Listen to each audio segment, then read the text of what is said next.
Hala, uy. Naa pa ba kahit kwarta si mama ba? Maulaw naman kong pangayo, uy. Wala pa manday ko pang make-up. Sa man ang saba sa gawas, uy. Ako rang gawasan, be. Na na na na na na na. Maria! Asa si mama?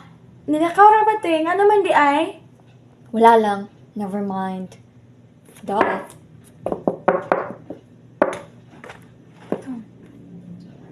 Oh! Pitaka man na ni mama, bay. Hala ba? I need makeup para ba? And for sure, if mangayo ko ni mama, dili na ko niya tagaan. Kwaon na lang nako ni. Wala man sad nakakita si Maria. Ug sa dihang si Linda nakauli sa ilaang balay. Maria! Gawas di rabi? Ano masakit man na si mama? Maria! Ano kung kapos ang pultahan? Ma? Ngano di ay? Unsay ngano? Wala lang gani ti katagais imong gusto. Magkat-on na dayon kag pagpangawat. Unsa may kanon na to? Iuli ng kwarta, Maria. Unsa ma? Wala ko kasabot ma. Naghinlo raman ko diri ma. Natulog dayon ko. Ngano di ay ma? Unsay ngano? Unsay ngano, ha?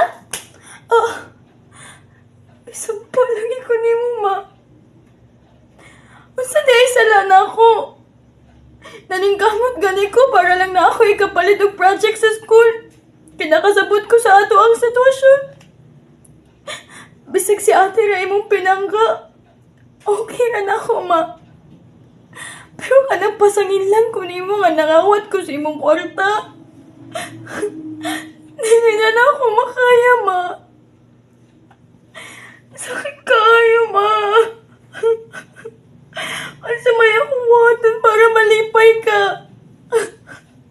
Gusto di ka inyo nga honor student ko sa school, pero masaon?